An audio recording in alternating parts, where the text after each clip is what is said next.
लवकुश, तुम दोनों ने केवल इनका ही नहीं, इस गांव का भी उद्धार किया है, संसार को शुद्धता का मार्ग दिखाया है। प्रभु श्री राम का आशीर्वाद तुम दोनों पर सदा बना रहे।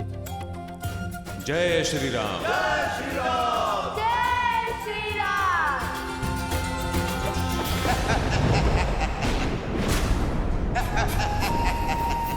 फिर हार गए? कुछ नहीं होगा तुमसे, किसी योग की नहीं हो तुम। रावण के कुल पर कलंक हो कलंक। तुम इतने निर्बल हो कि 2 बालकों से युद्ध नहीं कर पाए।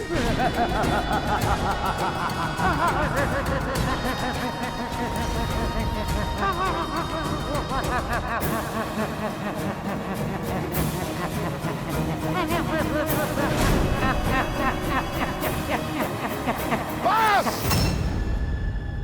बस, बहुत हुआ। चुप चुप कर प्रहार का समय गया।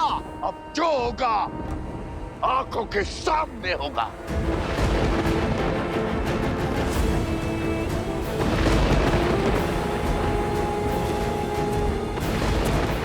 रोकिए इन्हें। क्रोध में मनुष्य सदैव अनुचित कार्य करता है।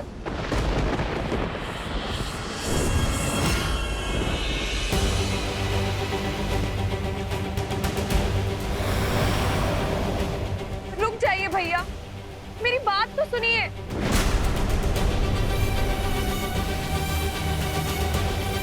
नहीं, मत सुनो इसकी। अपनी नाक तो कटवा ली, अब तुम्हारा अपमान करने चली है ये। रावण की मृत्यु का कारण भी तो यही है। राक्षस कुल के अंत का कारण ये है। हाँ, मत सुनो इसकी, मत सुनो इसकी, मत सुनो इसकी, मत सुनो, मत सुनो इसकी, मत सुनो इसकी, मत सुनो इसकी, मत सुनो इसकी, मत सुनो।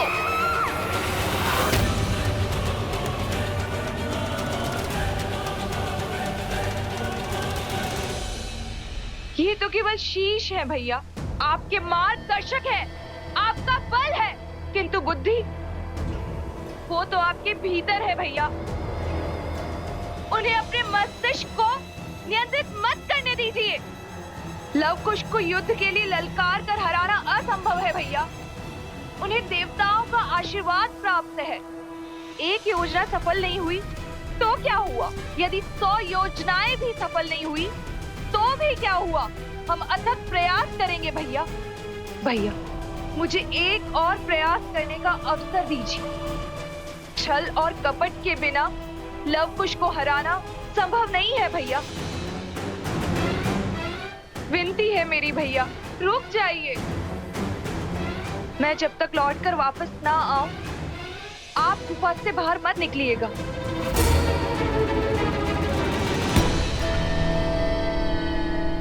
आज फिर तुम्हारी बात मान लेता हूं, किंतु स्मरण रहे, ये अंतिम बार है।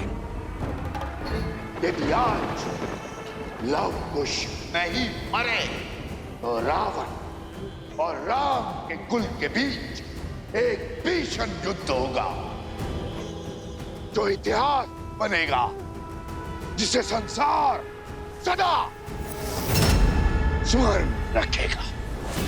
आप निश्चिंत रहें भैया, शीघ्र ही राम और सीता को लव और कुश के अंत की सूचना मिलेगी।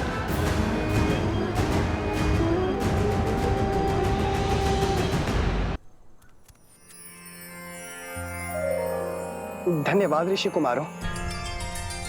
यदि आप लोग नहीं होते तो हमारी मृत्यु निश्चित थी। आप दोनों ने इस माता को सदा सदा के लिए अपना ऋणी बना दिया है। ये तो हमारा कर्तव्य था। अब आप सबके परिवार सुरक्षित हैं, आप इन्हें अपना सकते हैं। असंभव।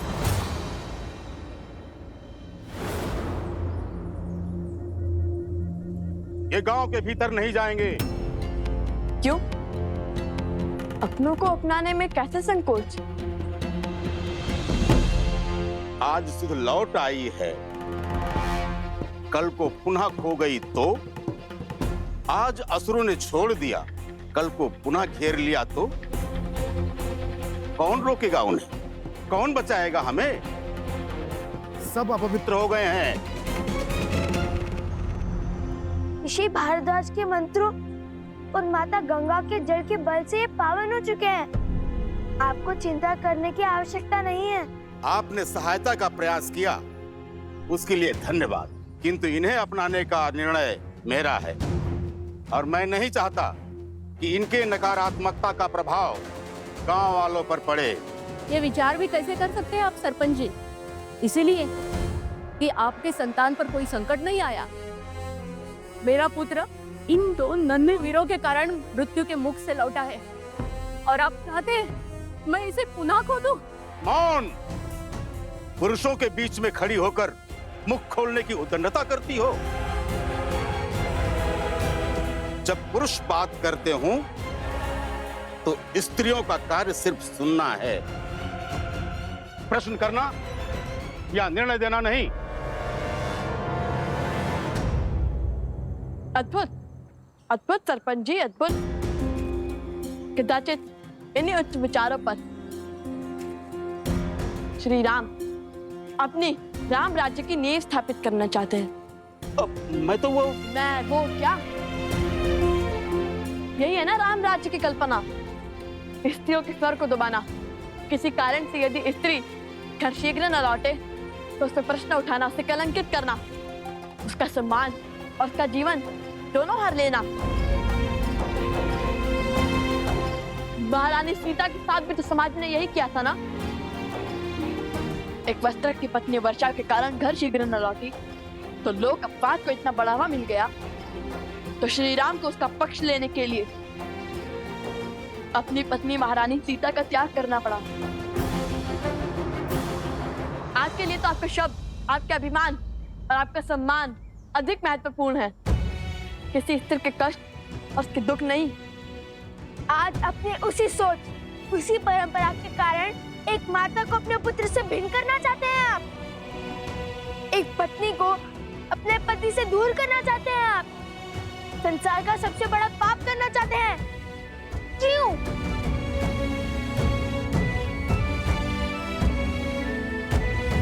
आप सब मौन क्यों हैं? कैसे एक परिवार को टूटने का स्वांग देख सकते हैं आप? एक स्त्री के अधिकार और माता के भावों को कुचलने का खेल कैसे खेल सकते हैं आप?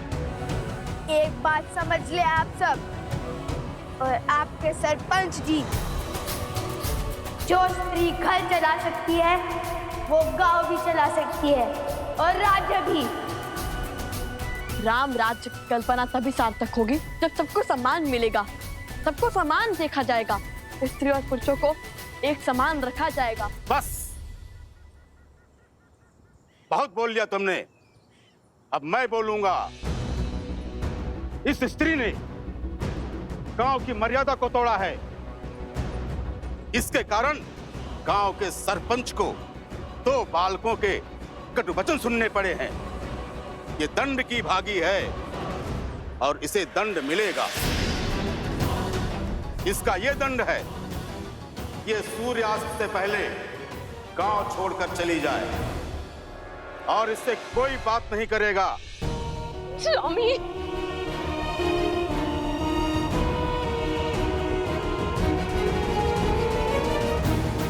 चलो।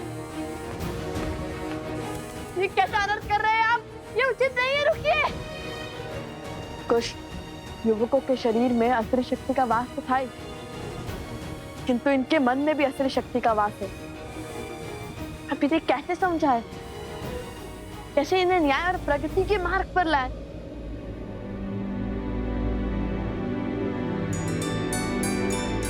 भैया,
गलती जो प्रश्न उठाया, पुरुष का कैसा ये हट अभिमान।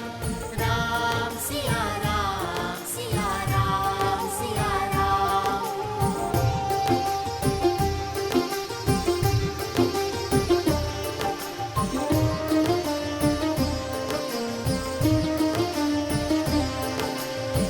अर्धांगिनी जिसे शिव ने बताया, देवों ने भी शीश नवाया। हर नर की शक्ति वो नारी, पुरुष के सम जीवन अधिकारी। उसके नयन से जल जो बरसे, सृष्टि सुख सामर्थ्य को तरसे। कर खंडित उस नारी का मान, अधिकार नहीं भजना श्री राम। नारी का मान चाहे सिया राम। राम सिया राम सिया राम सिया राम। राम सिया राम सिया राम सिया राम। सरपंच जी, ये मान सम्मान और ये पद हमने आपको दिया है ताकि आप हमारा भला कर सकें, ना कि हमारे घर की स्त्रियों को अकारण दंड दें। सरपंच जी ने अन्याय किया है। ऋषि कुमारों की बात उचित है। जहां स्त्रियों का सम्मान न हो, उनकी भलाई की चिंता न हो, वो समाज कभी आगे नहीं बढ़ सकता। हम इस सरपंच को नहीं मानेंगे। अब जिस स्त्री ने अपने अधिकार और सम्मान के लिए ध्वनि उठाई है, वो हमारी नई सरपंच होगी। हाँ, यही है हमारी सरपंच। यही है हमारी सरपंच। हाँ, यही है हमारी सरपंच। यही हमारी सरपंच। ऋषि कुमारों, आपके कारण हमारी सोच से अधर्म और अन्याय का आवरण हटा। कृपया कर हमारी नई सरपंच का अभिषेक करें। हाँ, आप ही अभिषेक करें। हाँ, आप ही अभिषेक करें। अद्भुत पुत्रों, अयोध्या पहुंचने से पहले ही राम राज्य की कल्पना को सार्थक कर दिया। आयुष्मान भव। जय श्री राम। जय श्री राम।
लवकुश,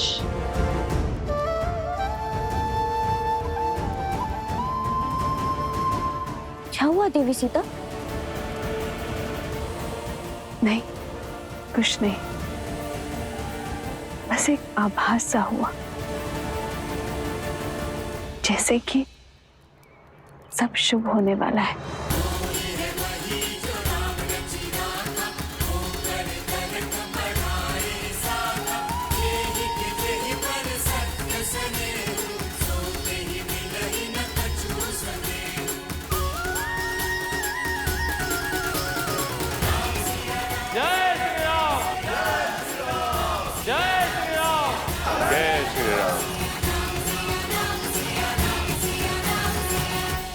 कोई कर्म जो मन को प्रफुल्लित कर रहा है, मानो जैसे शीघ्र ही सब शुभ हो जाएगा। समाज में व्याप्त जिस बुराई के लिए मैं और श्री राम अलग हुए थे, वो युद्ध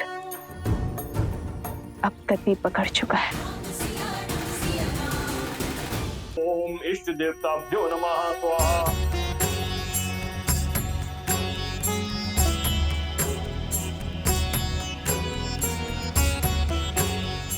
भैया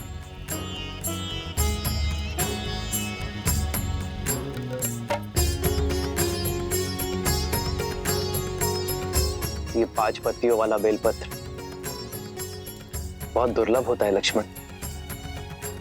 कभी कभी प्राप्त होता है और वो भी सहयोग से, और आज ऐसे ही किसी शुभ सहयोग से मेरा मन प्रफुल्लित हो रहा है लक्ष्मण। मानो जैसे मेरा मन हर दुविधा से दूर हो, हर संकट से परे हो। कुछ शुभ अवश्य घट रहा है। हमारे अश्वमेध यज्ञ का अश्व हर स्थान से निर्विघ्न विचरण करता हुआ आ रहा है भैया। कदाचित वही आभास आपके मन में हर्ष का कारण है। नहीं लक्ष्मण, अश्वमेध यज्ञ का अश्व इसका कारण नहीं है।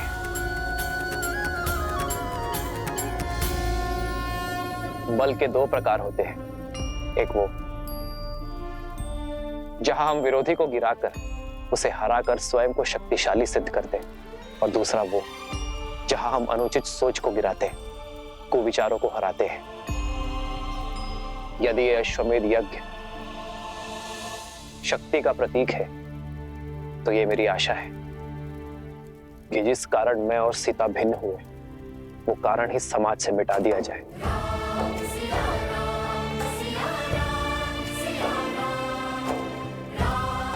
समाज में स्त्री को समान अधिकार मिले। जब जब कोई स्त्री पर लांछन लगे, तब तब उसका पति उसके साथ खड़ा रहे। उसे किसी राजा या किसी न्याय के पास जाने की आवश्यकता ही ना पड़े।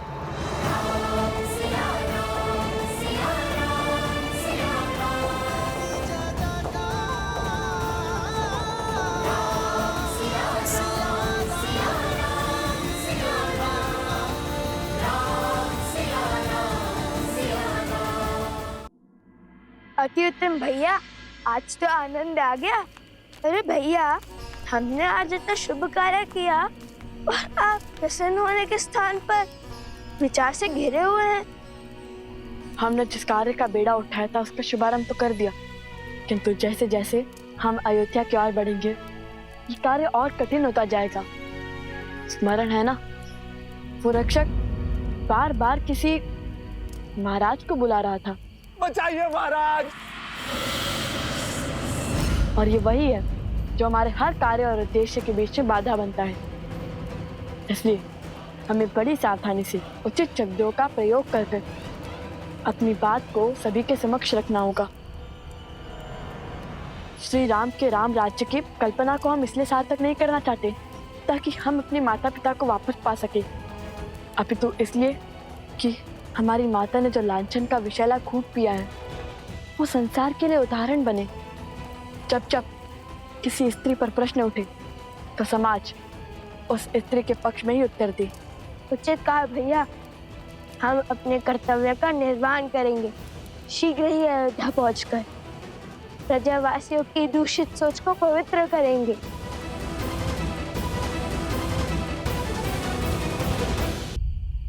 श्री राम के राम राज्य की कल्पना को हम इसलिए सार्थक नहीं करना चाहते ताकि हम अपने माता पिता को वापस पा सके, अपितु इसलिए कि हमारी माता ने जो लांछन का विषैला खूब पिया है, वो संसार के लिए उदाहरण बने।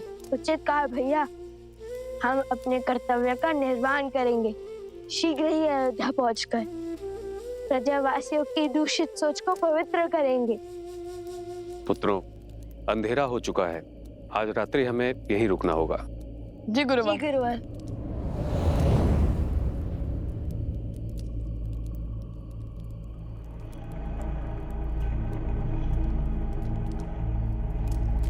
भैया, भोजन बनाने के लिए लकड़ियां लाने का आदेश दिया है गुरुवर ने, किंतु यहाँ तो सारी लकड़ियां गीली है। देखिए भैया।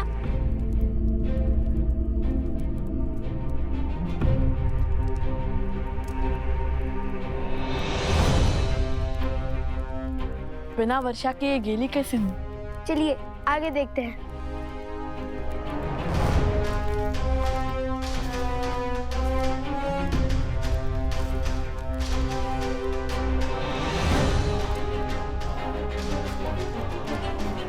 भैया ये भी गिरा है।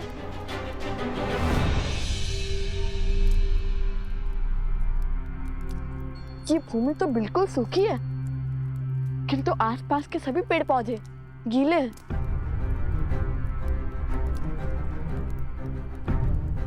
ये कैसे संभव है? ये कैसी वर्षा है?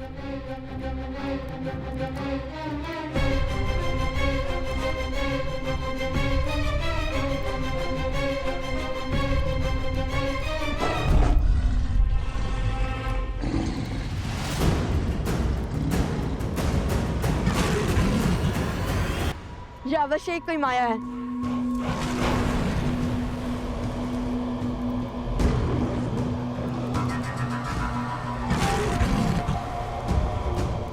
चलो चलकर देखते हैं।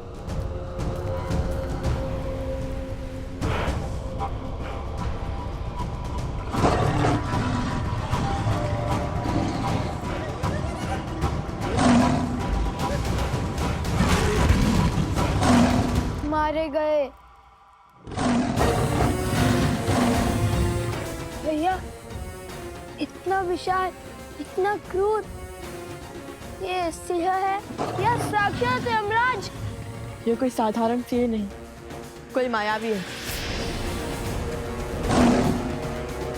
मैंने कहा था ना तुम्हें कुछ, जैसे जैसे हम अयोध्या की ओर बढ़ेंगे, ये माया का जाल हमारे मार्ग में बाधा बनेगा और हमें इसकी काट भी खोजनी होगी, क्योंकि बिना लड़े ये नहीं हटेगा।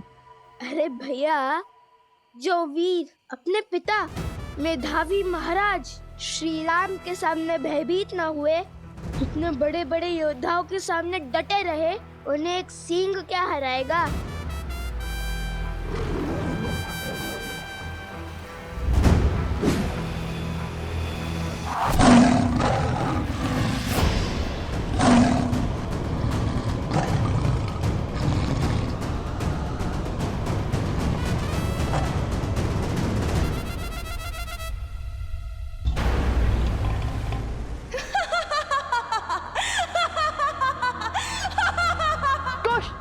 ये ध्वनि कहाँ से आ रही है?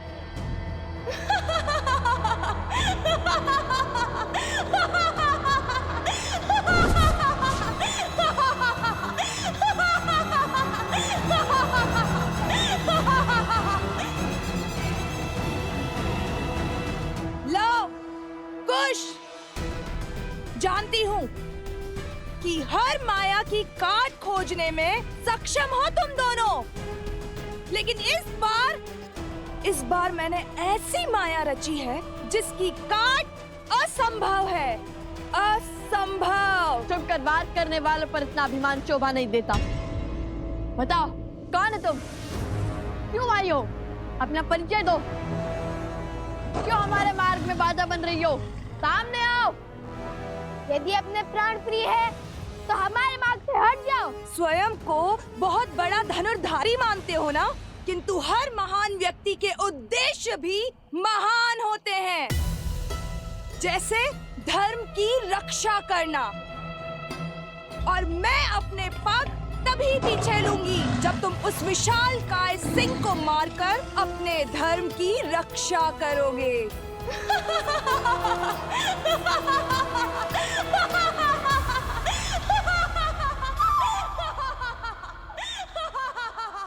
भैया, यहाँ पे तो बहुत सारे मार्ग हैं।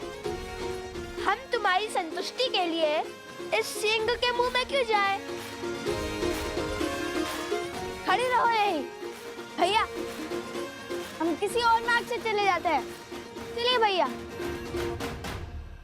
अरे, इतने बड़े शूरवीर होकर इतने से सिंह से भयभीत हो गए। तनिक समीप जाओ और देखो दांव पर क्या लगा है।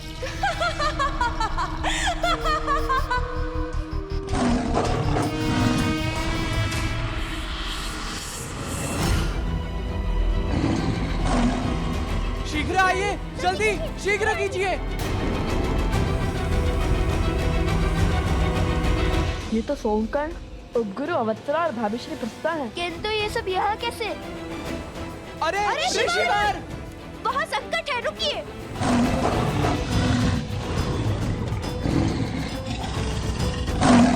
नहीं, रुको।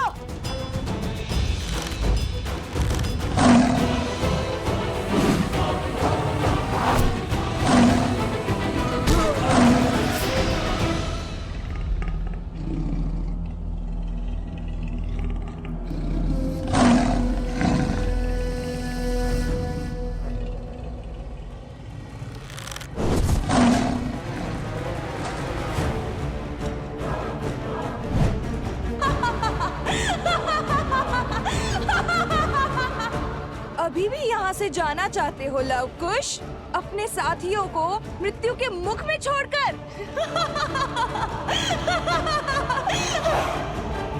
चलो कुश।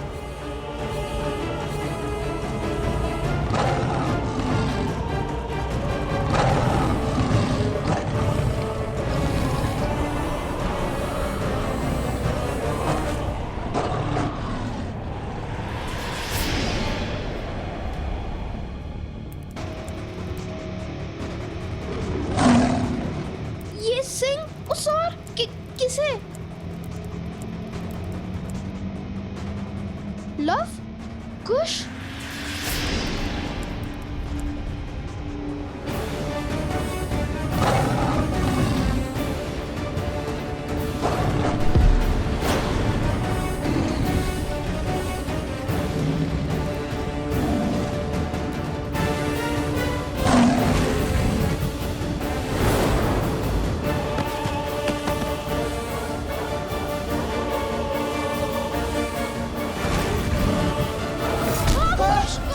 कुश!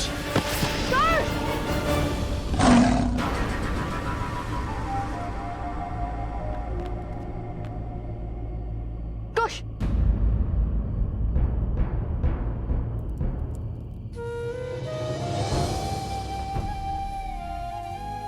कुछ नहीं हुआ भैया, ये तो केवल एक खरोच है।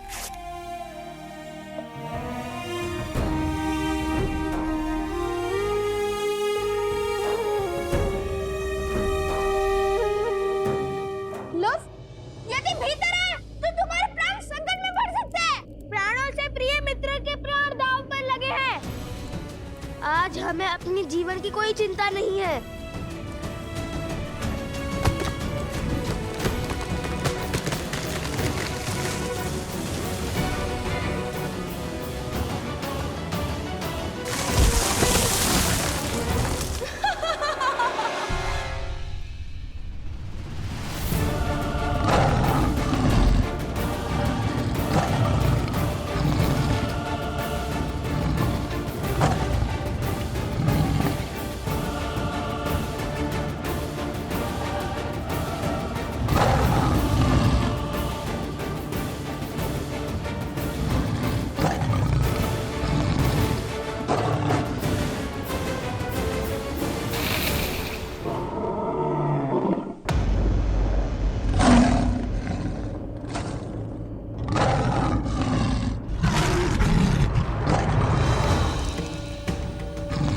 मार्ग से हटो मायावी पशु।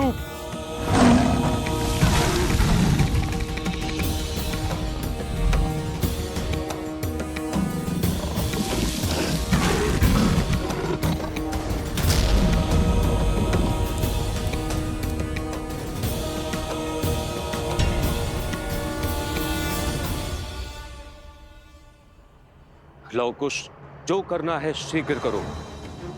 ये कुछ क्षणों के लिए ही मूर्छित हुआ है। अब ये उठा तो इसे नियंत्रित करना असंभव हो जाएगा। ध्यान रहे, घायल सिंह और भी अधिक घातक होता है।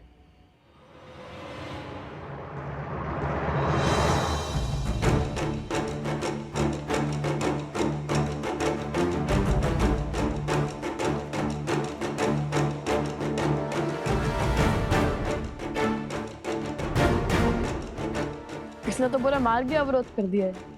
हमें इसके ऊपर से जाना होगा। आप यहीं रुकिए गुरुवर, हमारी प्रतीक्षा कीजिए, हम वहां पहुंचकर आपको बुला लेंगे। क्या हुआ कुश, भयभीत हो गए? माना कि इस पर माया की गई है, किंतु है तो ये भी एक पशु ही ना।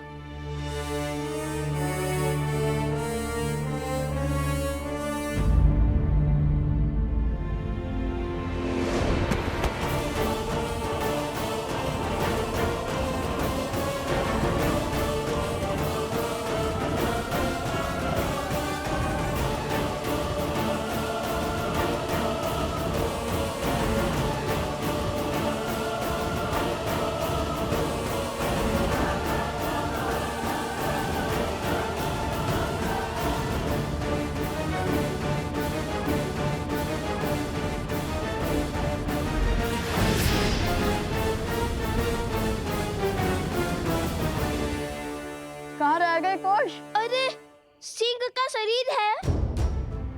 अयोध्या का उपवन नहीं, वे सरलता से आगे बढ़ा जाए। और ये सांसें इतनी तीव्र ले रहा है कि लगता है कि भूकंप आ रहा है। इतनी बातों का समय नहीं है कुश, शीघ्र चलो।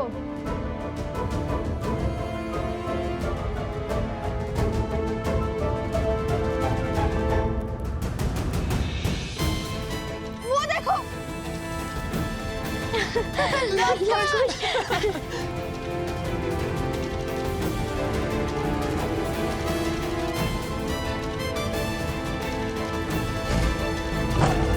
भैया! कुश! कुश! कुश!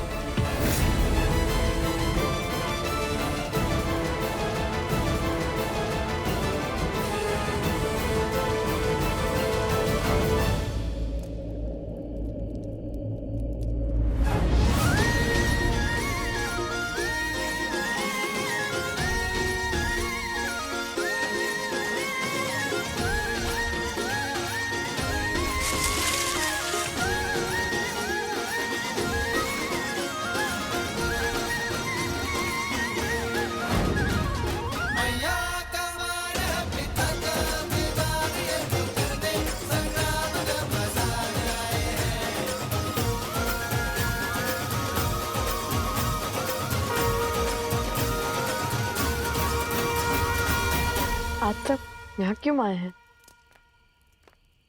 तुम दोनों के लिए। हमारे लिए? हमारे लिए? हाँ, देखो, सुग्रीव, जामवंत, विभीषण, तुमने ही तो कहा था ना कि तुम रामायण का मंचन करोगे, तो उसी उद्देश्य से कुछ विद्यार्थियों को यहाँ जोड़ने चले आए।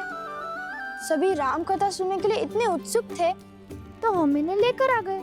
किंतु हमें क्या पता था यहाँ इतना भयानक सिंह होगा। शांत हो जाओ सोम, ये सिंह हमारा कुछ नहीं कर पाएगा। सिंह के संकट से कौन रो रहा है? मन तो इसलिए रो रहा क्योंकि अब तुम फिर से यही कहोगे कि जहाँ मैं होता हूँ वो समस्या अपने आप आ जाती है।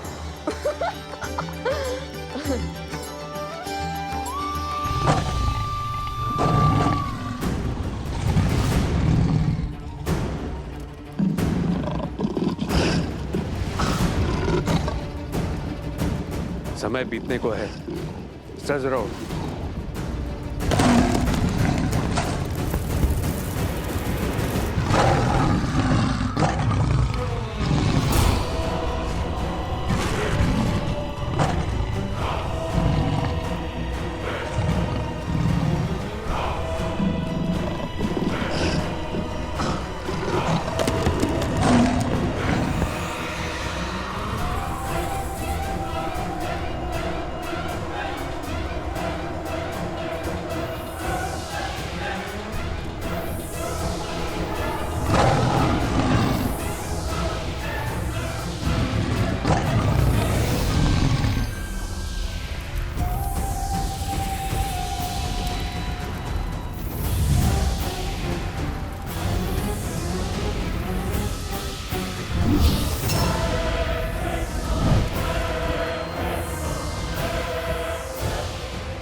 रुको। प्रहार से पहले सत्य का पता लगाना आवश्यक है, क्योंकि इतने विशालकाय सिंह का इस संसार में होना असंभव है, क्योंकि इसके पीछे अवश्य कोई माया छुपी है। आपका संदेह उचित है। इसके पीछे से किसी स्त्री की ध्वनि आ रही है, और ये माया भी उसी स्त्री ने रची है। तो उस मायावी स्त्री से लड़ने की योजना है?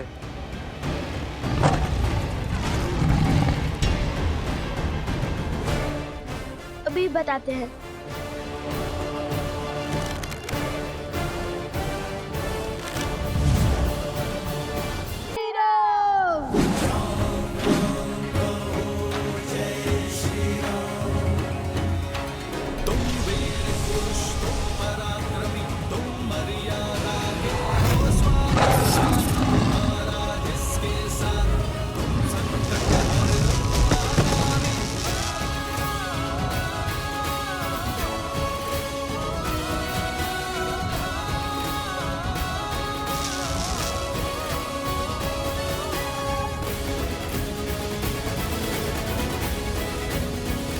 हमने इसको एक ऐसे बंधन में बांध दिया है जो एक पहर तक नहीं टूटेगा।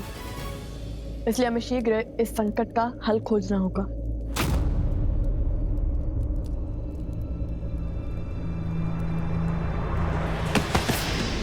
कुश!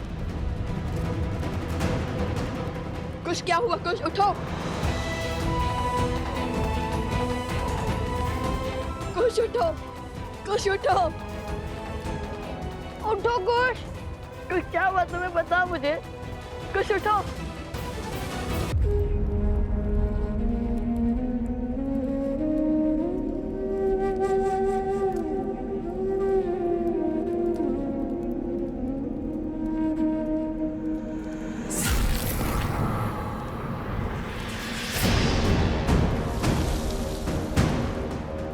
ये क्या? शेर के पंजे से।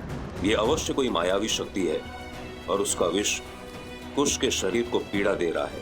यदि इसका शीघ्र उपचार नहीं हुआ तो कुश का प्राण संकट में पड़ सकता है।